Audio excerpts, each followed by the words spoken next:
ایک بار پھر درود بھیجے گا محمد و آل محمد پر.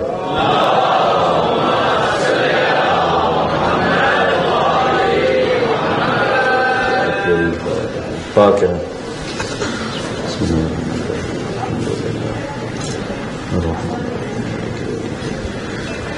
إياك نعبد وإياك نستعين اهدنا الصراط المستقيم صراط الذين أنعمت عليهم غير المغضوب عليهم ولا الضالين. بردی کا درود بھیجے گا محمد و آل محمد پر.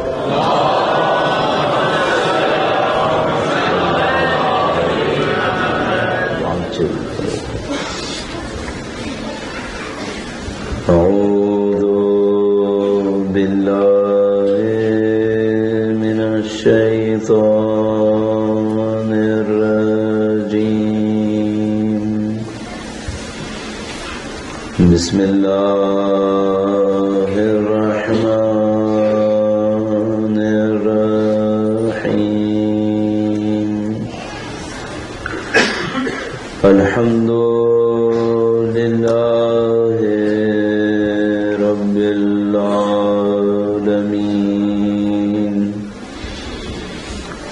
والصلاة والسلام على سيد الأنبياء والمرسلين حبيب إله العالمين بالقاسم محمد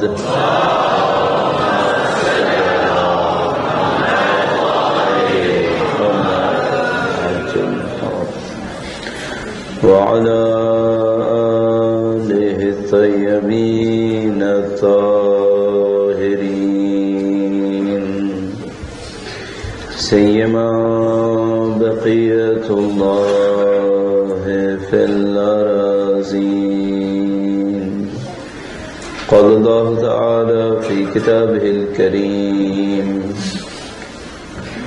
بسم الله الرحمن الرحيم. أم حسبت أن أصحاب الكهف والرقيم كانوا من آياتنا عجبا. درود بھیجے گا محمد و آل محمد.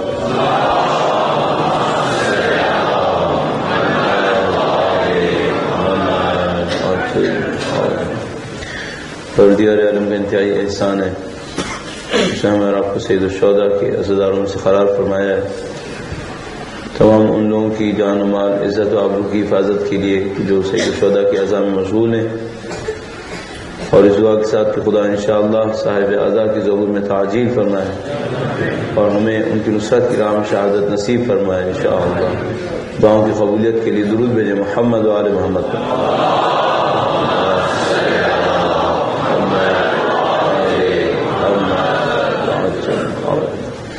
پروردگار عالم نے انسان کو ایک خاص فطرت کے اوپر خاص صلاحیتوں کے ساتھ خلق فرمایا ہے.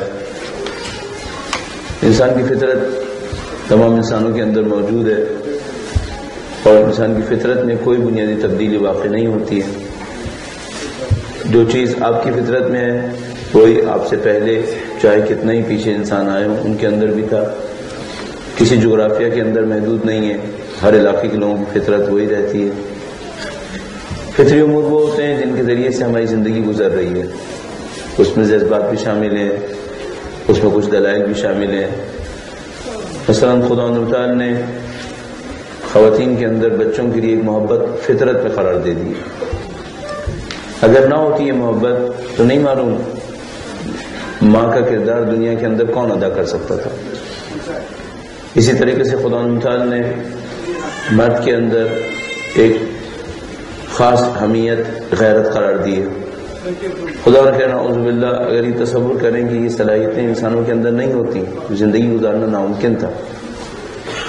اسی طریقے سے خدا تعالی نے ہم سب کو ایک خاص فطرت پہ خلق کیا ہے. ہم سب کے اندر کمال کی طرف بڑھنے کی ایک خواہش ہے. ہم سب لوگ کمال حاصل کرنا چاہتے ہیں، پرفیکشن کو حاصل کرنا چاہتے ہیں. چاہے کوئی انسان صحیح کام کر رہا ہو وہ بھی چاہتا ہے کہ اپنے کمال کے اوپر پہنچے، اور خدا نہ کرے نعوذ باللہ کوئی غلط کام کر رہا ہو تب بھی ایسا ہی ہے. سب لوگ چاہتے ہیں پرفیکشن کی طرف بڑھے.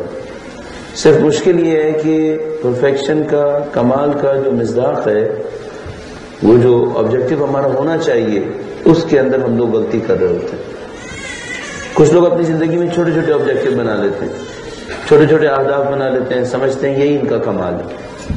اور کچھ لوگوں کی روح اس قابل ہوتی ہے کہ وہ بڑے اہداف کو اپنے لیے طے کر رہے ہوتے ہیں.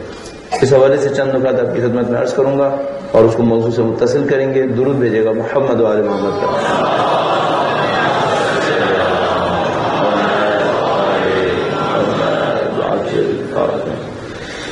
انسان جن لوگوں کی پیروی میں مشغول ہوتا ہے، جن کو اپنا آئیڈیل بناتا ہے، اس کا ایک فائدہ یہ ہوتا ہے کہ ان آئیڈیل سے اپنے لیے راستے کو حاصل کرنے کی کوشش کرتا ہے.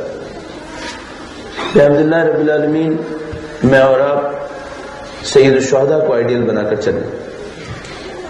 ہم نے سید الشہداء کو آئیڈیل بنایا، اس کا مطلب یہ ہے کہ یہ وہ کمال ہے جس تک ہم پہنچنا چاہتے ہیں. اب یہ ہے کہ ہم نے لفظ سے ایک بات کہہ دی ہے کہ ہم سید الشہداء کو اپنا کمال سمجھتے ہیں اور اس کمال تک پہنچنا چاہتے ہیں. لیکن مشکلات میں سے ایک مشکل یہ ہے کہ ہم لوگوں نے اس جگہ تک پہنچنے کے لیے، اس مقام کو حاصل کرنے کے لیے کوئی منصوبہ نہیں بنایا ہوا. ہم میں سے زیادہ تر لوگوں کے ذہن میں یہ نہیں آ پایا ہے کہ یہ وہ درجہ ہے جس کو ہم نے فالو کرنا ہے، جس تک ہم نے پہنچنے کی کوشش کرنی ہے.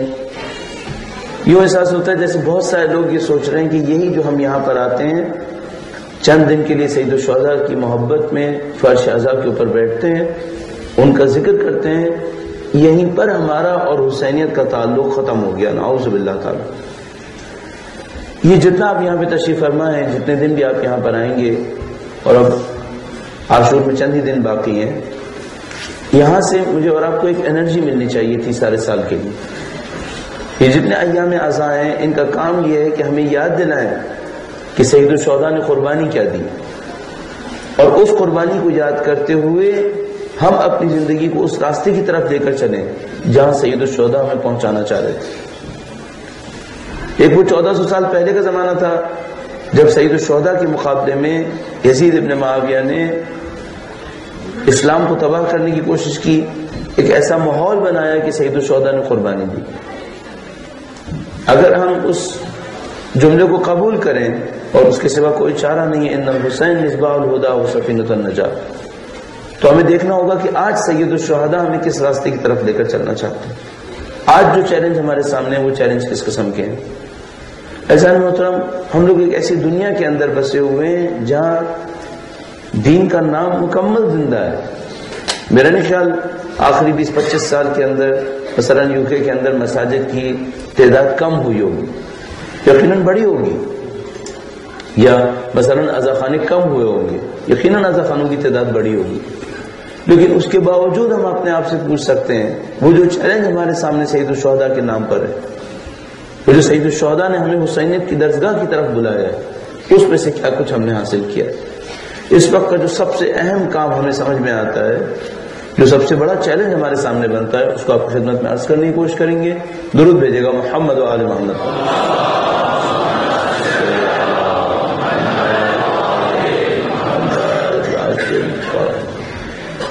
کچھ دن پہلے مجھے یاد آتا ہے میں نے آپ کی خدمت میں عرض کیا تھا کہ ہم لوگوں نے بعض اوقات اس بات کو سمجھنے میں غلطی کر دی، کوتاہی کر دی کہ ہم نے کس چیز کو ڈیفینڈ کرنا ہے، اصل چیز کیا ہے جس کا ہمیں دفاع کرنا ہے. مثلا ایک زمانے تک ہم یہ سمجھتے رہے کہ شاید ہمیں لباس کا دفاع کرنا ہے، اور اسلام کے نام پر ہم لباس کے دفاع میں مشغول رہے. اس سے پہلے ایک زمانہ گزرا ہے ہندوستان کے اندر اور برصغیر کے اندر جب مسلمان صرف زبان کا دفاع کر رہے تھے. وہ یہ سمجھتے تھے ہمیں زبان کا دفاع کرنا. آج آپ کو اور ہمیں بہت اچھی طرح سوچنا پڑے گا وہ لائن کون سی لائن ہے جس کے اوپر کھڑے ہو کر ہمیں مقابلہ کرنا ہے اپنے دین کے لیے. آج کا معاشرہ بہت ہوشیار معاشرہ ہے. میرا نہیں خیال کبھی بھی ایسا وقت آئے جو ابھی تک میں سمجھ پا رہا ہوں کہ وہ ہم سے یہ کہیں کہ تم اپنے دین سے دستبردار ہو جاؤ، تم اپنا دین چھوڑ دو، یہ وقت نہیں آئے گا۔ اس کی وجہ یہ ہے کہ یہ سمجھ چکے ہیں کہ یہ سابقہ زمانوں کی باتیں تھیں جب وہ ہم سے کہتے تھے کہ تم دین چھوڑو۔ ایک زمانہ ایسا گزرا ہے جب ہم سے کہا جاتا تھا کہ دین چھوڑو، اب قطعاً اس بات کو نہیں کہیں گے۔ اب وہ ہم سے بجائے یہ کہ کہیں کہ دین چھوڑو، وہ ہم سے دین کی روح کو خود بخود چھیننے کی کوشش کریں گے۔ اس کے بعد دین کے ظاہر کو ہمارے ہاتھ میں چھوڑ دیں گے اور دین کی روح کو ہم سے نکال چکے ہوں گے۔ اس کے بعد وہ ایک ایسی جگہ تک پہنچا دیں گے کہ ہم مکمل طاقت سے دین پر بھی عمل کریں، تو چونکہ روح نکل چکی ہوگی ان کو اس میں کوئی پریشانی حاصل نہیں ہوگی۔ سادہ سی مثال آپ کی خدمت میں عرض کرتا ہوں اور اس کو دہرایا کرتا ہوں اپنے لیے بھی، تاکہ ہم دین کی حقانیت کو سمجھنے کی کوشش کریں۔ درود بھیجے گا محمد و آل محمد۔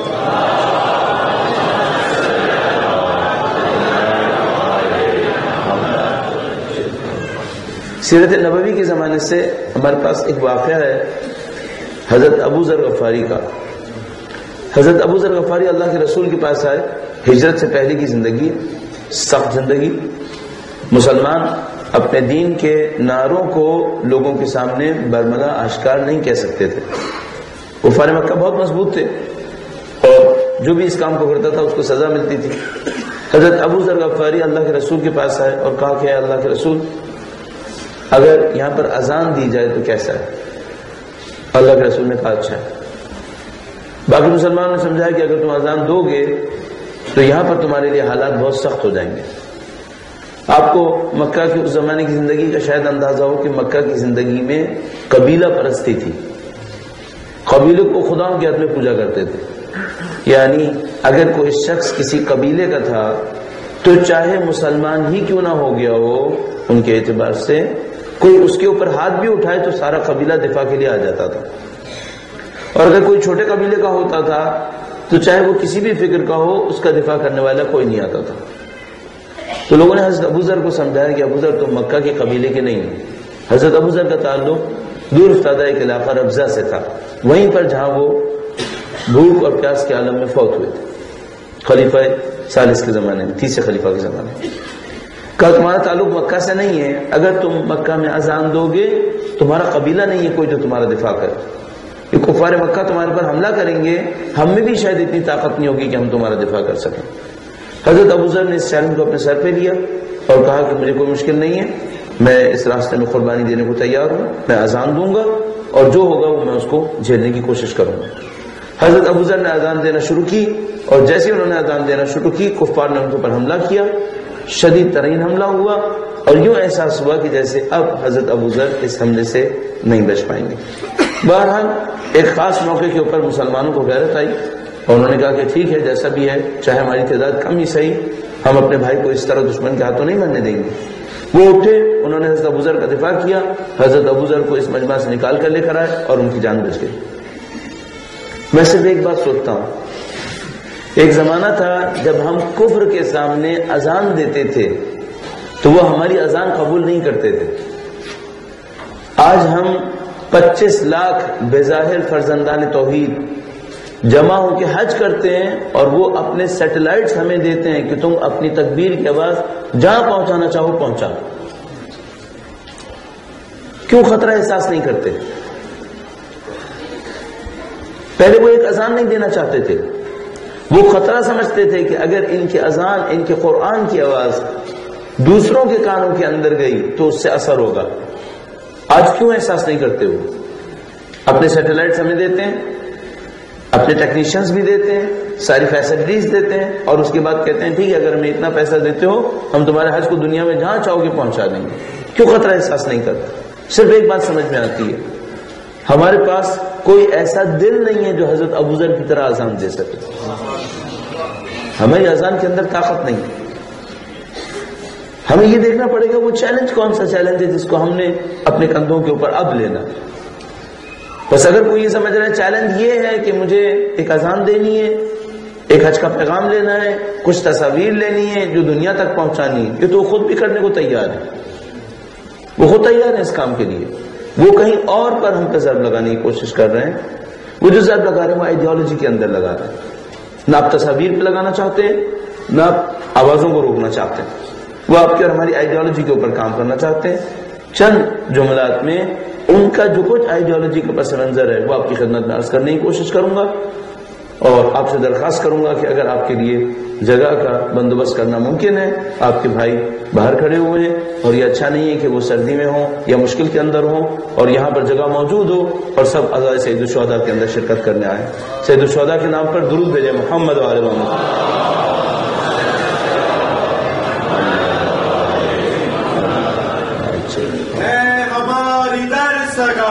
کربلا کربلا کسیدہ راستہ، کربلا کربلا شہادتوں کا راستہ، کربلا کربلا عزتوں کا راستہ، کربلا کربلا جنتوں کا راستہ، کربلا کربلا ہدایتوں کا راستہ، کربلا کربلا محمد بول محمد سلمان۔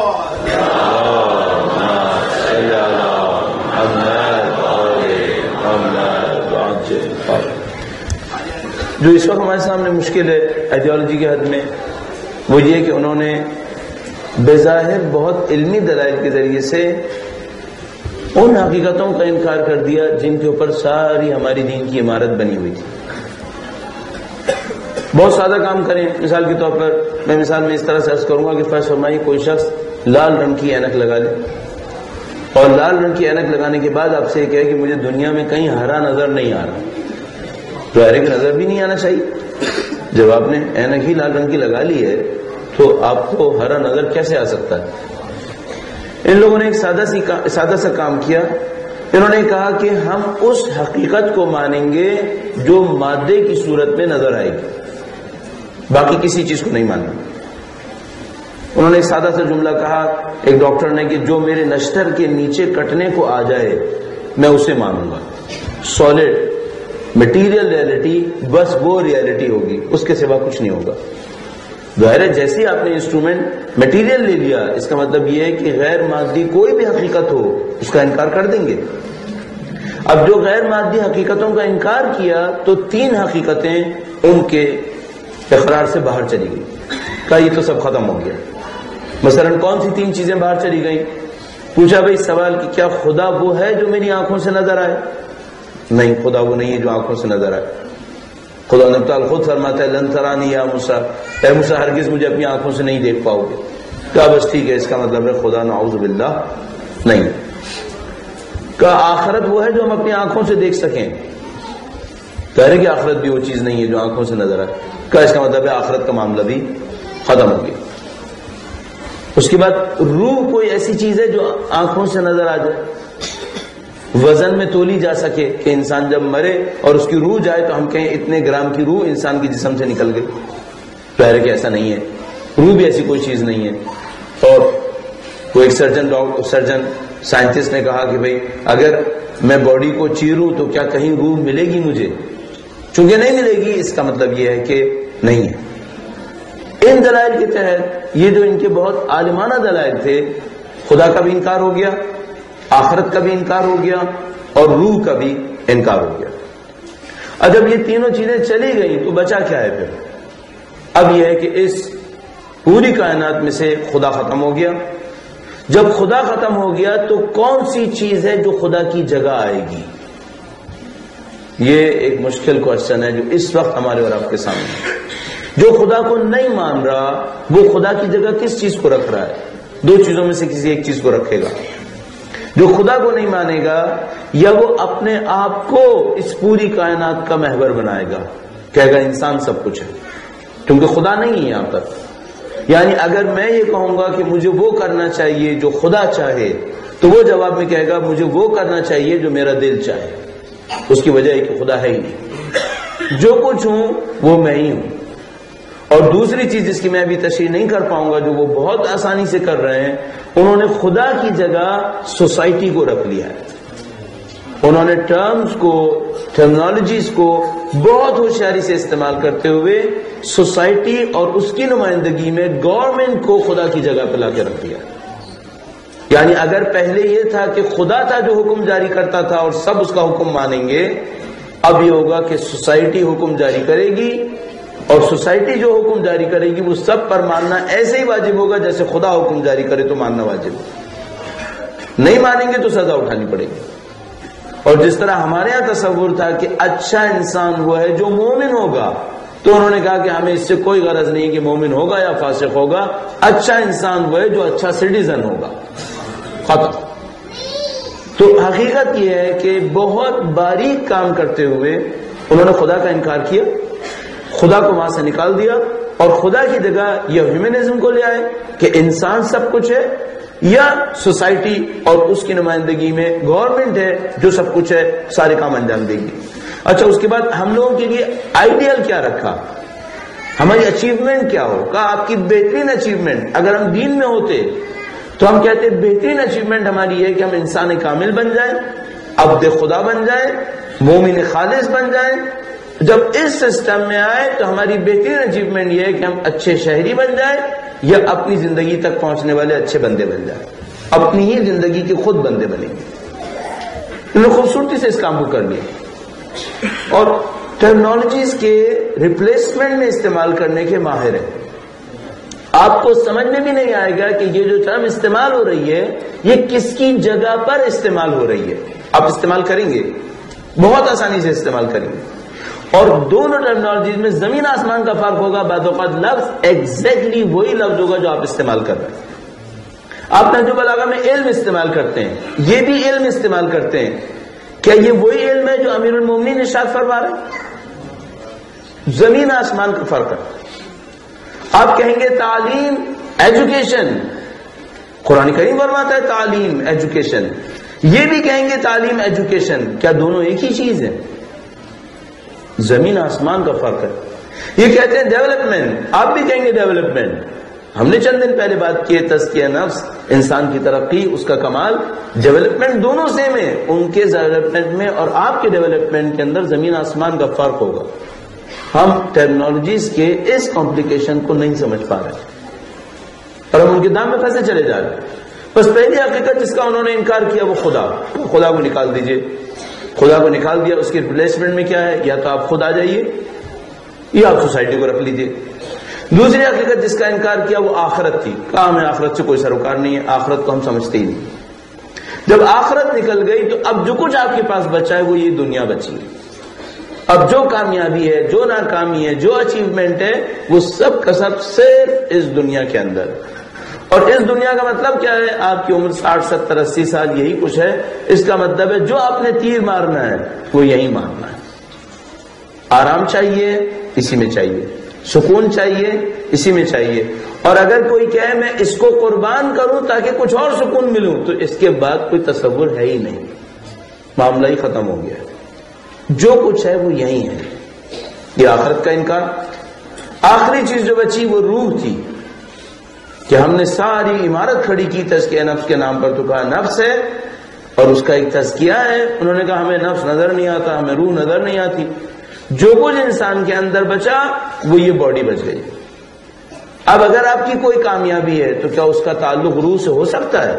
کہا نہیں، روح ہے ہی نہیں۔ جب روح ہے ہی نہیں تو آپ کی ساری کامیابی ناکامی صرف اس بدن کے اوپر رہے گی۔ اب ان تینوں چیزوں کو جمع کر لیجئے۔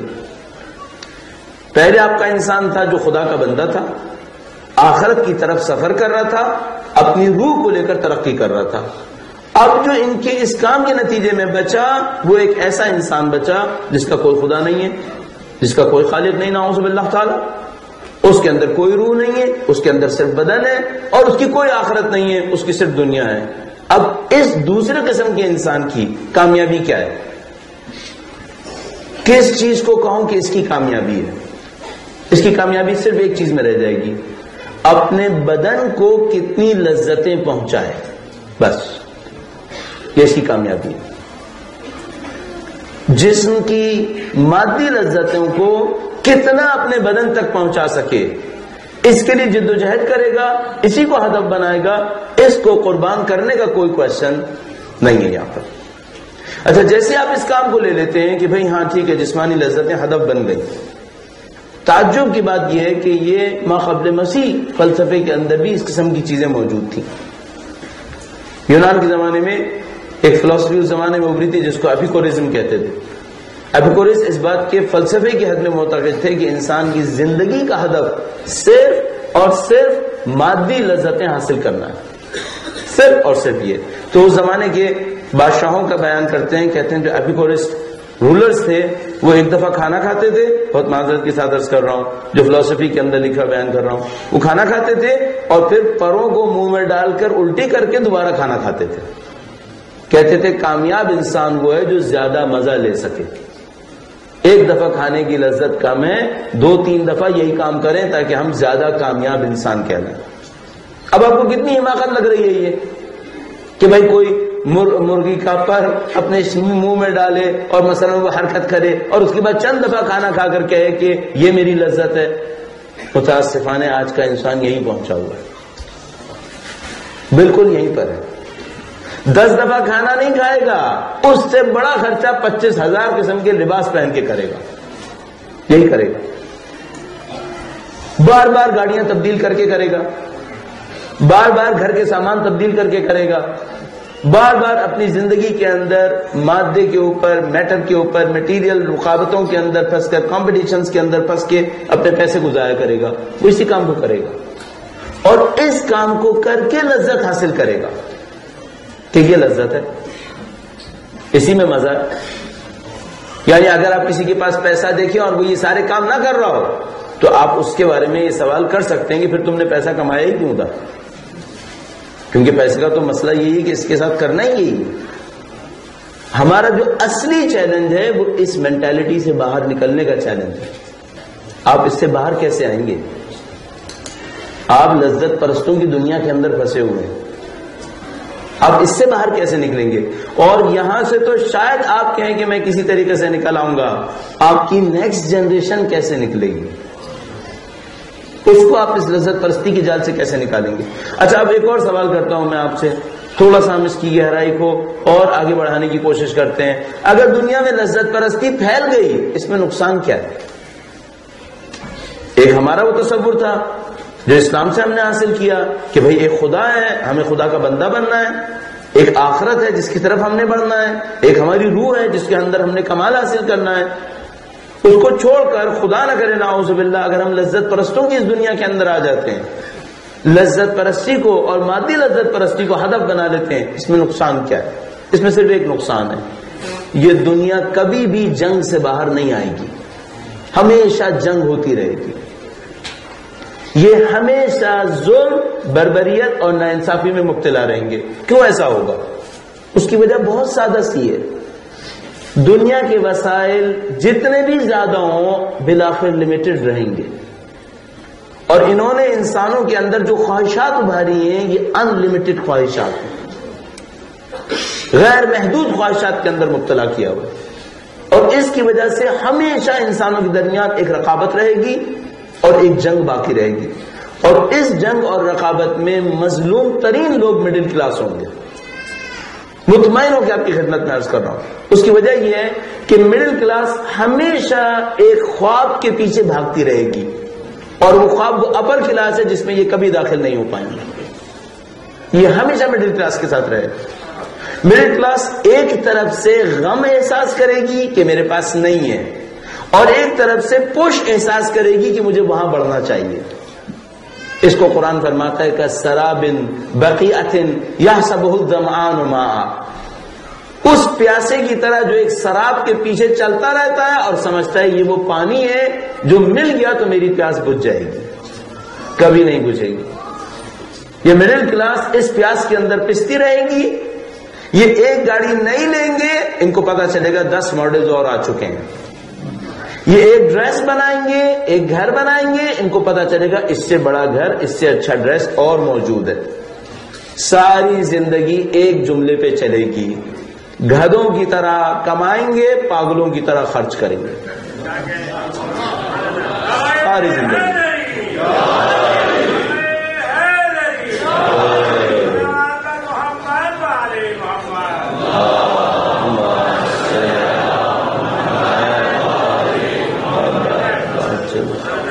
عزیزان محترم، یہ وہ کیپٹلزم کا خواب ہے جس کے اندر ہم مبتلا ہیں اس وقت.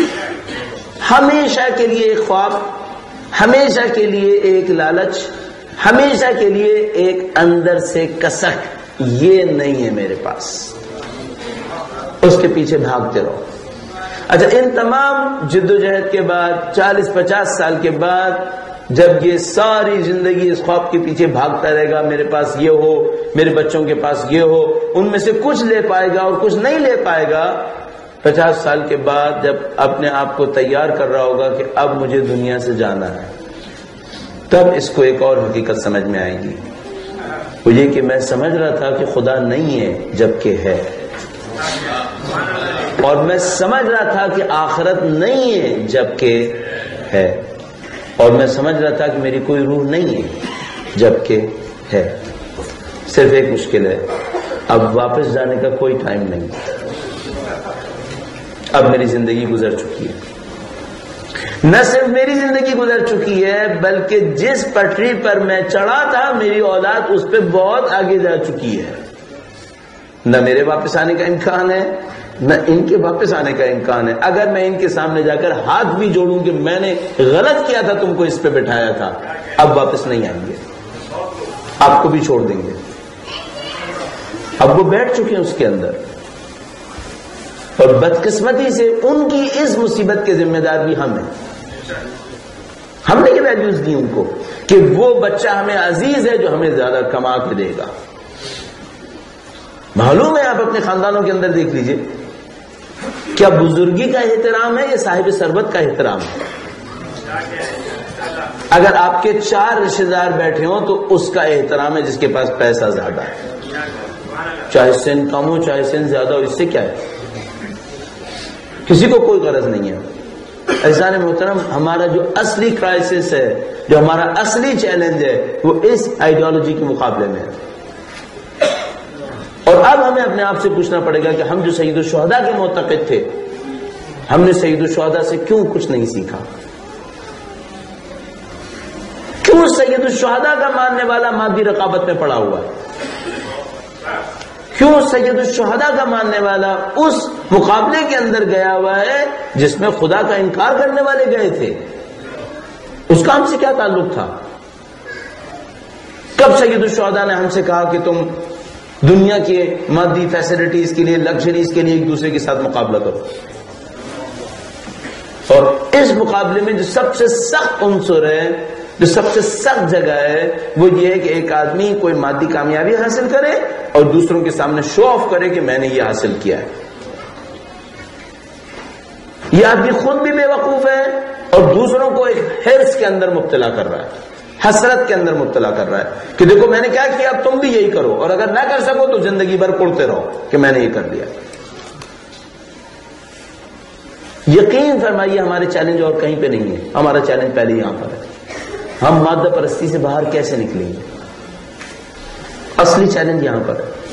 خوبصورتی یہ ہے کہ ہمارے پاس وہ سارے اصول ہیں جن کے ذریعے سے اس سے باہر نکلا جا سکتا ہے۔ انہوں نے ہمیں کیا درس دیا؟ انہوں نے ہمیں یہ درس دیا کہ آپ کی ساری لذتیں مادے کے اندر ہیں، جبکہ ہم جانتے ہیں کہ ہمارے دینی رہنماؤں نے، ہمارے دین نے ساری زندگی کسی اور قسم کی لذتوں کا ہم کو درس دیا ہوا۔ مولا چوتھے امام ایک دعا میں ارشاد فرماتے ہیں، درود بھیجے گا محمد۔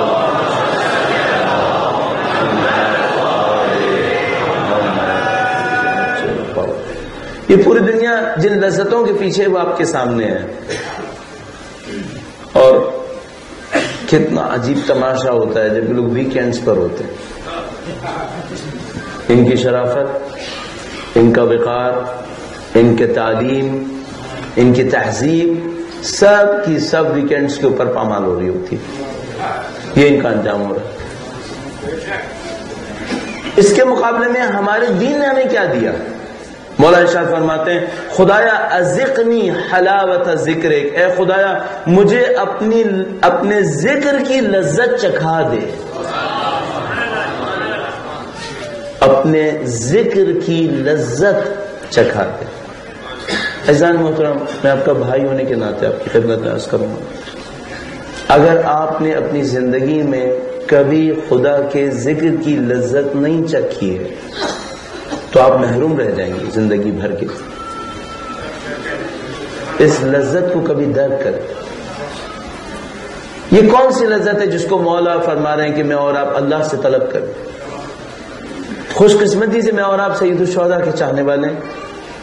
سید الشہداء کے چاہنے والے نے، اگر میں اس کو تعبیر کر سکوں آپ کی خدمت میں، گریہ حسین کی لذت چکھی ہوئی ہے.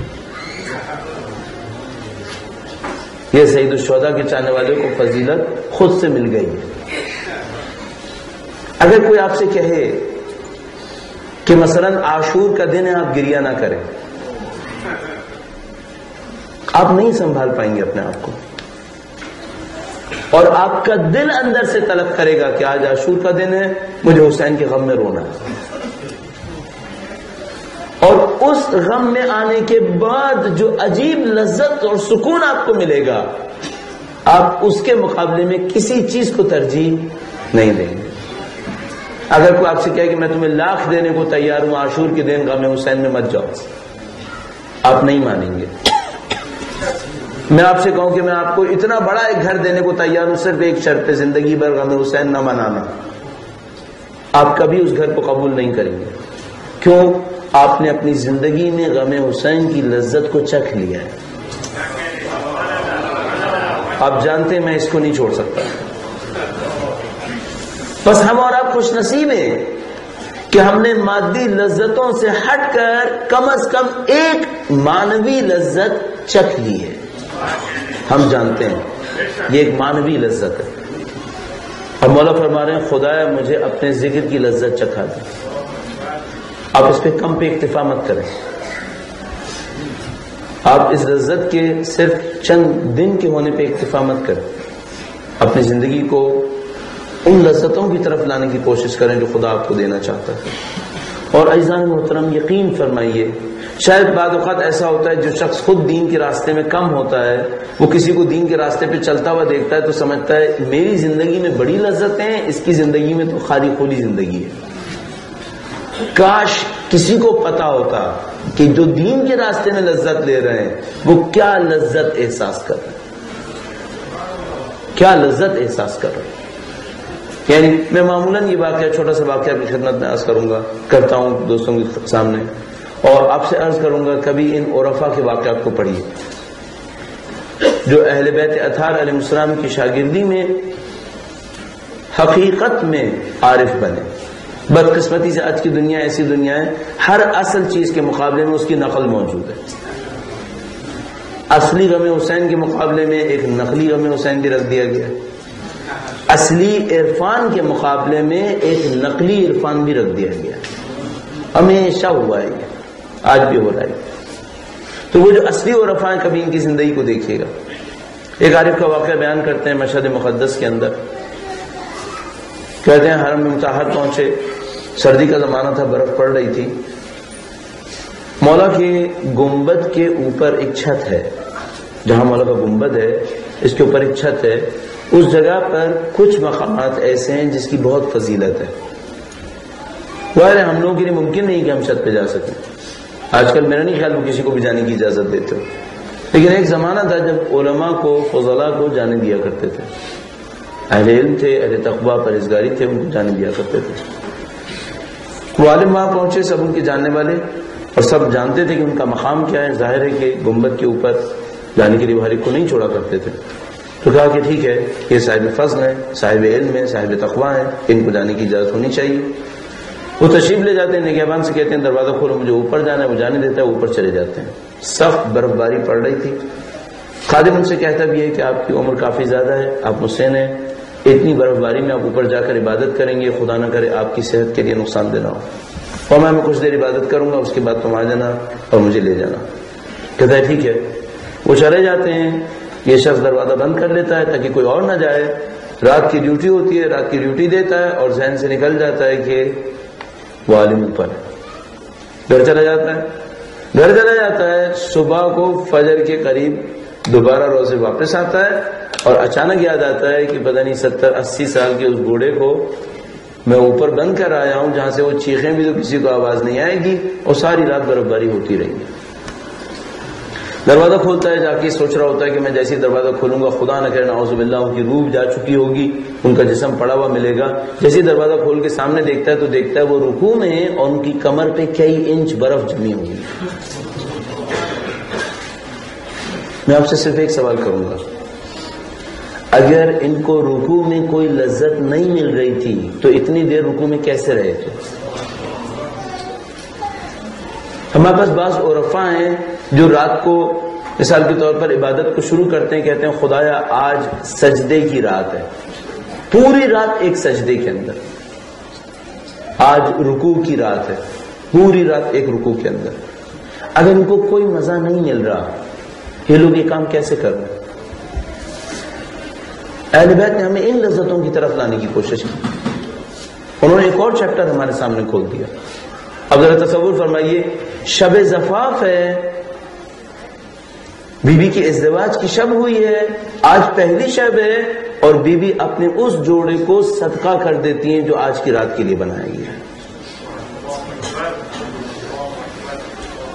پہننے میں زیادہ لذت ہے یا صدقے میں زیادہ لذت ہے؟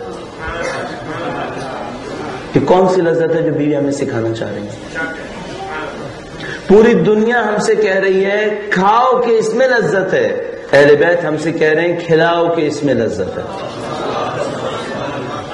پوری دنیا ہم سے کہتی ہے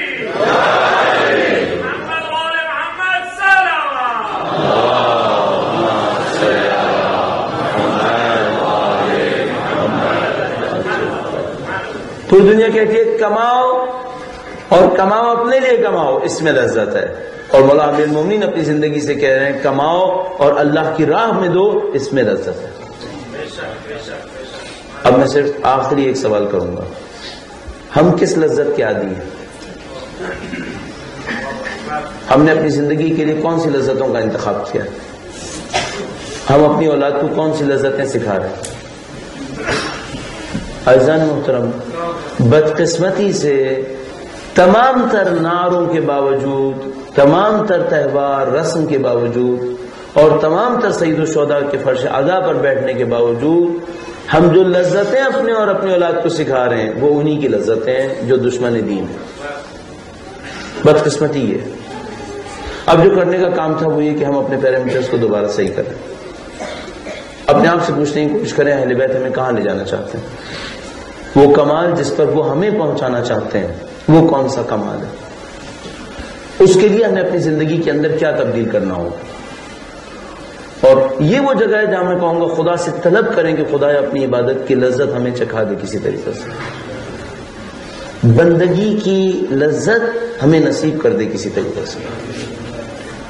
ہم نے صرف مادی لذتوں کو دیکھا ہے، اور میں پھر کہوں گا اگر کسی کو اس لذت کا چکھنا نصیب نہیں ہوا ہے تو اس کو صرف یہ عرض کروں گا کبھی آج کی رات کل کی رات کسی موقع پر سجدے میں جائے اور خدا سے یہی دعا کر لے کہ خدایا مجھے آج تک سجدے کی لذت نہیں ملی ہے، سید الشہداء کے نام پر مجھے سجدے کی لذت دے دے.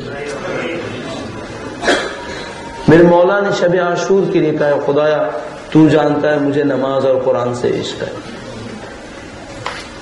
عاشق حسین کے لیے ضروری ہے شب عاشور سید الشہداء کے اس عشق کو سمجھنے کی کوشش کر. یہ کون سا عشق ہے اور کون سی لذتیں جو یہاں پہ رکھی ہوئی ہیں اہل بیت اطہار علیہ السلام کی طرف سے. صحیفہ سجادیہ کی دعاؤں کو پڑھنے کی کوشش کریں عزیزان محترم. ہمارے پاس ذخیرے موجود ہیں، ہمیں نہیں معلوم ان کا استفادہ کیا ہے. آپ کے پاس بحمداللہ یہ سب کچھ موجود ہے. اپنی زندگیوں کو اس مادی دنیا میں رکھتے ہوئے اس روحانی دنیا کی طرف لے جانے کی کوشش کریں جس کا اہل بیت وعدہ کر رہا ہے. دیکھیں آپ اس پل کو کیسے بنا سکتے ہیں. میں عرض کروں گا آپ کی خدمت میں اگر کہیں ایسا ہے کہ آپ اپنی زندگی میں اتنا مشغول ہیں کہ آپ کے پاس اللہ کی مناجات کو چکھنے کا وقت نہیں ہے تو میں قطعاً آپ سے کہہ رہا ہوں کہ آپ صحیح زندگی نہیں گزار رہے. آپ کی مصروفیت مصنوعی مصروفیت ہے، آپ کی مشغولیت مصنوعی مشغولیت ہے. آپ اپنی زندگی میں سے اگر اتنا بھی وقت نہ نکال سکیں کہ اپنے آپ کو خدا کی طرف لے جا سکیں 24 گھنٹے کے اندر، اس کا مطلب ہے آپ محروم رہ رہے ہیں. اللہ نے ہمیں اور آپ کو کسی ایسی چیز کا ذمہ دار قرار نہیں دیا جو خود ہمارے اور خدا کے درمیان رکاوٹ بن جائے. کوئی اولاد کی مشغولیت، کوئی کمائی کی مشغولیت، دنیا کی کوئی مصروفیت اللہ نے اپنے اور ہمارے درمیان رکاوٹ نہیں بنائی ہے. لہذا اگر میں یہ سوچوں کہ میں مجلسیں زیادہ پڑھتا ہوں، میں کتابیں زیادہ پڑھتا ہوں، لہذا میرے پاس وقت نہیں ہے کہ میں اللہ سے مناجات کروں، اس کا مطلب ہے میں اپنے آپ کو دھوکہ دے رہا ہوں. چونکہ وہ سب میں اس لیے کر رہا تھا تاکہ میں اپنے آپ کو خدا کے نزدیک لے جا سکوں، اور اگر میں وہ سب کچھ کروں اور اپنے آپ کو خدا کے نزدیک نہیں لے جا رہا، اس کا مطلب ہے میں اپنے آپ کو دھوکہ دے رہا ہوں. آپ کو بھی یہی سوچنا ہوگا. ایزان محترم، سید الشہداء سے توسل کریں. آپ سید الشہداء کی اعضاء میں بیٹھے. سید الشہداء کریم خاندان کے کریم رہنما. یہ در کریم ہے. کریم کے ساتھ خوبی ہے کہ اس سے کم مانگو تو زیادہ دیتا ہے، اور مانگنے کے لیے ہاتھ نہ بھی پھیلاؤ، صرف دیکھ ہی لو تو دے دیتا ہے. آپ کو مجبور نہیں کرتا کہ ہاتھ پھیلانے کے لیے بھی آپ کو انتظار کرنا پڑتا. کریم بہت سخی ہے، اور سید الشہداء کا در انتہائی کریم. آپ سید الشہداء کے نام پر یہاں بیٹھے ہیں، اور عزیزان محترم، آج جیسے کہ منتظمین ہم سے کہہ رہے ہیں کہ آج انشاءاللہ بی بی ام البنین کو ہم نے پرسا دینا. اگر صرف یہ پوچھے کہ اس ماں کو پرسا دینا ہے جس کے 4 بچے کربلا میں شہید ہوئے، اس ماں کو پرسا دینا ہے جس نے سائے میں بیٹھنے کا انتخاب نہیں کیا ہے، اس عظیم الشان خاتون کو پرسا دینا ہے جس کی کربلا میں سہاگ بھی اجڑا ہے اور گود بھی اجڑی. آج آپ نے ام البنین کو پرسا دینا ہے. اور آج کی شب مختص ہے مولا ابو الفضل عباس علیہ السلام کے نام. جو کوئی بھی کربلا کو جانتا ہے وہ مولا ابو الفضل عباس کو جانتا ہے. جو کوئی آج بھی کربلا گیا ہے وہ اس در کے دربان سے پوچھے بغیر کربلا میں داخل نہیں ہوا ہے. یہ صاحب در کا دربان ہے. مولا ابو الفضل عباس کی ذات وہ ذات ہے جس کے اوپر سب کی ڈھارس ہے کہ جب تک عباس ہے کسی کے اندر کوئی مجال نہیں ہوگی.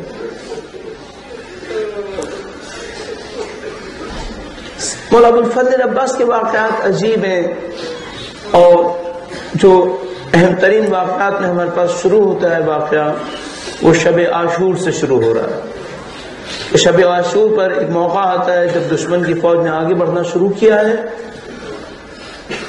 بی بی زینب سلام اللہ علیہ نے اپنے بھائی سے کہا کہ بھائی دشمن کی فوج آ رہی ہے. سید الشہداء کے سامنے بیتابی کا اظہار کیا. سید الشہداء نے مولا ابو الفضل عباس کو طلب کیا اور کہا کہ بھیا جاؤ اور جا کر دشمن سے 1 رات کی مہلت لے کر آ جاؤ. عزیزان محترم، آپ سید الشہداء کے اس شب کے جملات کو شاید میں اور آپ نہ سمجھ سکیں. قطعی مستند جملہ جو سید الشہداء نے ارشاد فرمایا ہے، کم سے کم میری عقل کے اندر طاقت نہیں ہے کہ میں اس جملے کو سمجھ سکوں. جب مولا ابو الفضل عباس سے کہا کہ 1 شب کی مہلت لے کر آؤ تو کہا بے نفسی انت یا آخی، میرے بھائی میری جان تجھ پر قربان ہو، تو چلا جا. مجھے نہیں معلوم یہ کیا مقام ہے جو مولا ابو الفضل عباس کو حاصل ہے. ہمارے پاس کچھ علامتیں موجود ہیں.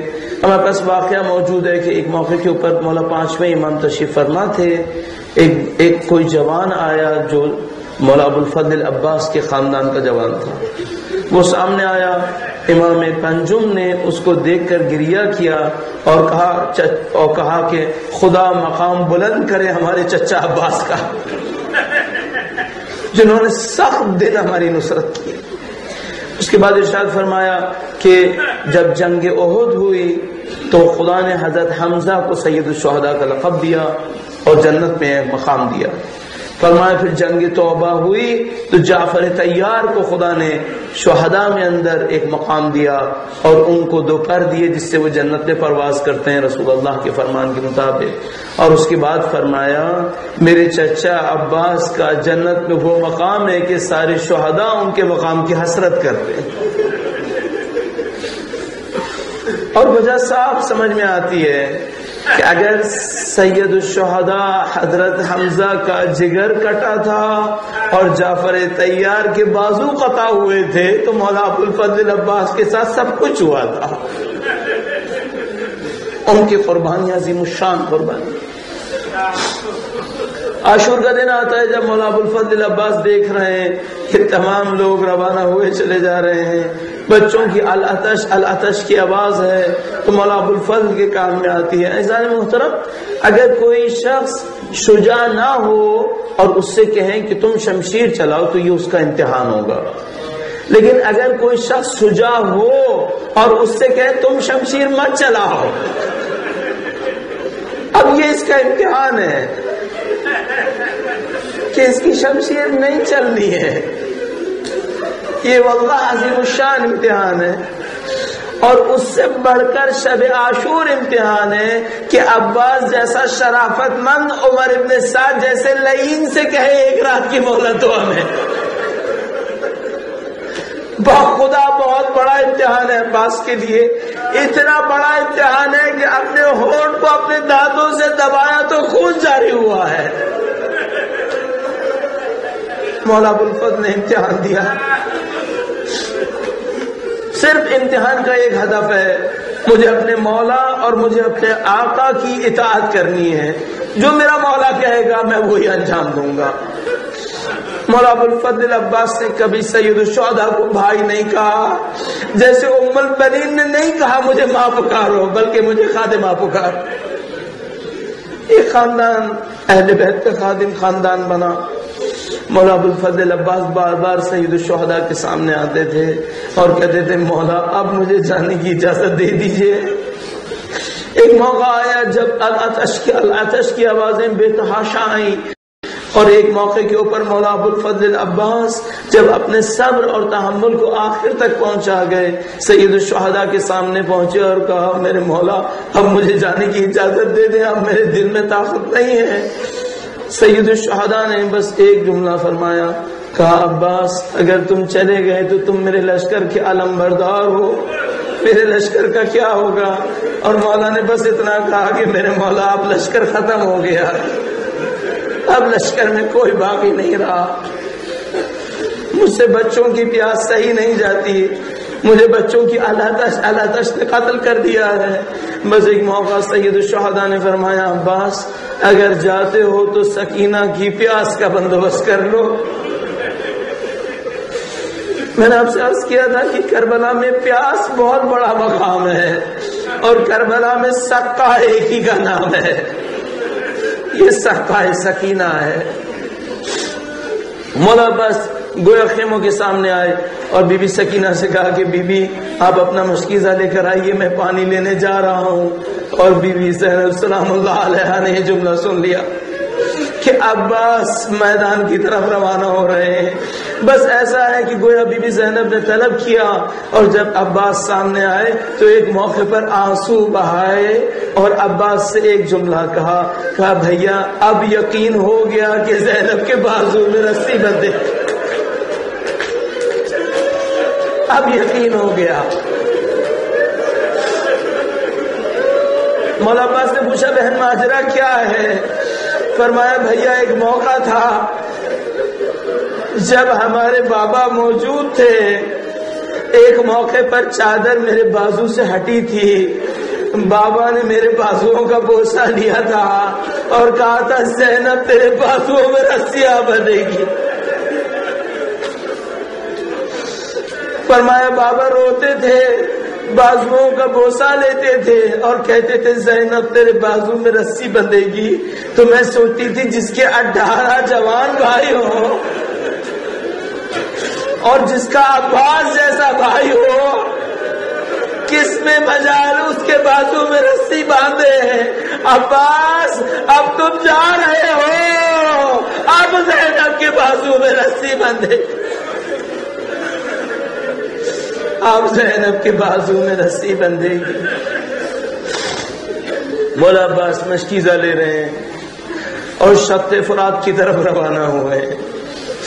عزیزوں میں نہیں جانتا وہ منظر کیا منظر ہے، لیکن ہمیں بس اتنا پتا ہے، حمید بن مسلم نے کچھ روایات ہمیں سید الشہداء کی معرکے سے دی ہیں، اور اس میں سے روایات مولا ابو الفضل عباس کے حملے کے بارے میں بھی ہیں، اور اس حملے کے اندر یہ درج ہوا ہے کہ جب عباس نے شط فرات کی طرف بڑھنا شروع کیا تو عمر ابن سعد نے چاروں طرف سے لشکر سے کہا تم سب عباس کے سامنے کھڑے ہو جاؤ، اور اگر یہ شیر حیدر کرار پانی تک پہنچ گیا تو مارکا کچھ اور ہو جائے گا۔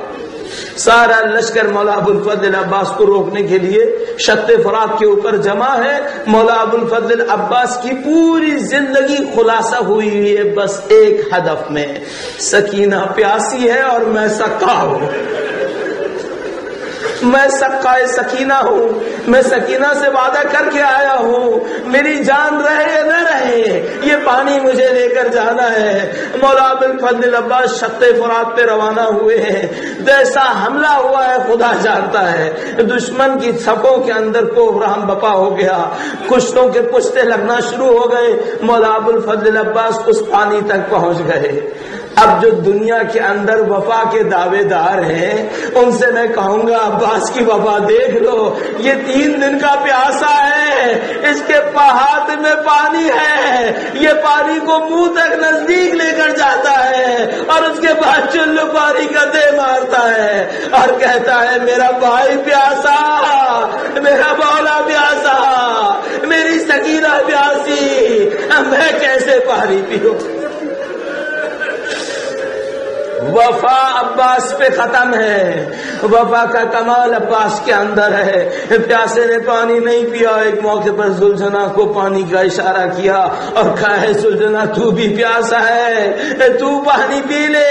اس زلجھنا نے بھی منہ کو اٹھا لیا اور دونوں پیاسے پانی سے واپس آئے۔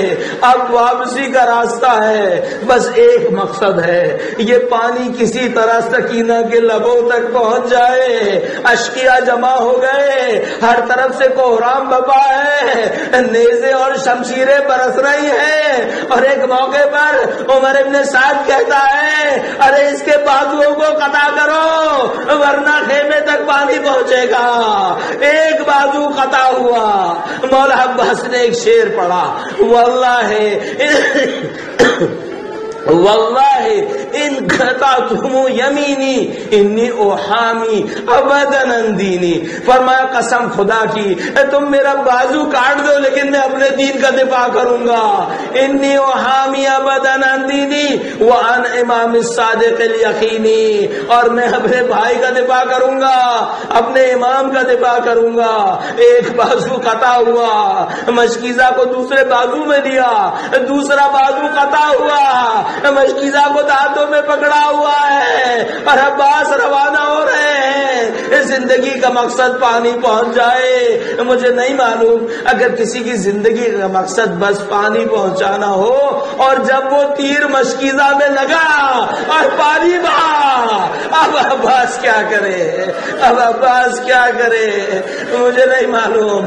مولا عباس نے کیا کیا، آیا اپنے زلجھنا کو دوبارہ پانی کی طرف لے جا گئے کہ میں دوبارہ پانی لے کر آؤں گا، اب بازو قطع ہو چکے ہیں، اب پانی لانے کا کوئی امکان نہیں ہے۔ عباس کا زلجھنا ایک طرف چلنا شروع ہوا۔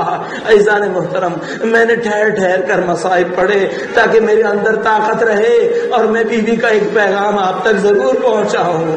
آپ کو معلوم ہے ایک مولا ابو الفضل کے مصائب پڑھنے والا کربلا کے اندر مسلسل مولا ابو الفضل عباس کے مصائب پڑھا کرتا ہے، وہ ہمیشہ مصائب پڑھتا ہے۔ ایک موقع پر بیوی اس کے دوست کے خواب میں تشریف لائیں اور کہا کہ فلانی سے کہو میرے بچے کے مصائب پورا پڑھا کرے، مصائب ادھورے نہ پڑھے۔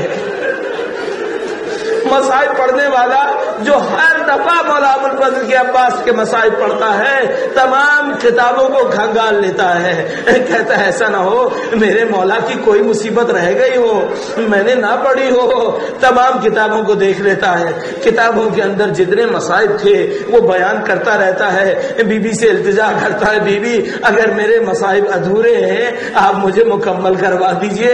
ایک موقع پر بی بی خواب میں آتی ہیں اور کہتی ہیں اے میرے بچے کے مصائب پڑھنے والے، ہمارے ماننے والوں کو بتا، اگر کوئی گھوڑے سے زمین پر گرتا ہے تو پہلے ہاتھ رکھتا ہے، میرے بچے کے سینے میں تیر لگے ہوئے تھے، وہ زمین میں کیسے گرا؟ ارے وہ زمین پر کیسے گرا؟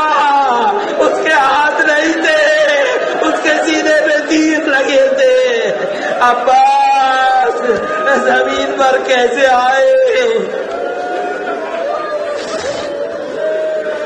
بس عزیزو دو روایات اور آپ کی خدمت میں عرض کروں گا۔ مولا ابوالفضل عباس زمین پر کیا گرے؟ سید الشہداء نے دیکھ لیا، ارے میرے بھائی کا علم گر گیا، بس ایک جملہ کہا۔ میں نے شاید آپ کی خدمت میں عرض کیا ہو، مولا کے کچھ جملات ایسے ہیں جو مجھ جیسے پڑھنے والا قسم کھا کے کہے گا ہاں یہ سید الشہداء نے ضرور کہا ہے۔ اب میں کہوں گا قسم کھاتا ہوں، سید الشہداء نے کہا ان کا سرحد ظاہری، میری کمر اب ٹوٹ گئی ہے، میرے مولا کی کمر ٹوٹ گئی ہے۔ مولا سید الشہداء عباس کی طرف لپکے ہیں، نہیں معلوم کیا مکالمہ ہوا ہے، ہم نہیں جانتے ان دو کے درمیان کیا مکالمہ ہوا۔ آیا سید الشہداء نے کہا کہ بے بھائی جانے سے پہلے ایک دفعہ مجھے بھائی کہتے چلے جا، ہمیں نہیں معلوم یہ مکالمہ کیا مکالمہ ہوا، لیکن اتنا ہمیں پتا ہے آج تک عباس کا لاشا خیمے میں نہیں آیا ہے، آج تک عباس کا لاشا وہیں پر ہے۔ معلوم یہ ہوا کہ یہ سقائے سکینہ ہے اور سقائے سکینہ سے وعدہ کر کے آئے ہیں، لہذا مولا سے درخواست کی کہ میرے مولا ایک مجھ پر احسان کیجیے گا، میرا لاشا سکینہ کے سامنے مت لے کے جائیے گا۔ صاحب غیرت ہوں، میں نے سکینہ سے وعدہ کیا تھا میں پانی لے کر آؤں گا، میں پانی نہ لا سکا، میرا لاشا نہ لے کے جائیے گا۔ بس وہ ہوا کہ سید الشہداء نے لاشا وہیں چھوڑ دیا، علم عباس کو لے کر واپس آئے۔ اب مجھے نہیں معلوم عزیزان محترم، لیکن مجھے یوں احساس ہوتا ہے جب علم واپس آ رہا ہوگا تو بی بی سکینہ نے بچوں کو جمع کر لیا ہوگا کہ اے بچوں آ جاؤ، میرے چچا پانی لے کر آ گئے ہیں، وہ میرے چچا پانی لا رہے ہیں۔ سارے بچے پیاسے جمع ہو گئے کہ مولا ابوالفضل عباس پانی لا رہے ہیں۔ بس ایک آخری موقع آیا، وہ موقع آیا جب علم آیا لیکن عباس نہیں آئے۔ سکینہ نے بابا سے پوچھا بابا میرے چچا کہاں ہے؟ فرمایا بیٹا بیٹی وہ پانی نہ لا سکے، وہ سب دریا کے کنارے ہی سو گئے۔ بس میں سکینہ کے دل کی ایک آرزو کہہ رہا ہوں، سکینہ نے کوسا توڑا ہوگا اور کہا ہوگا مجھے پانی نہیں چاہیے، میرے چچا سے کہاں واپس آئے۔ اچھا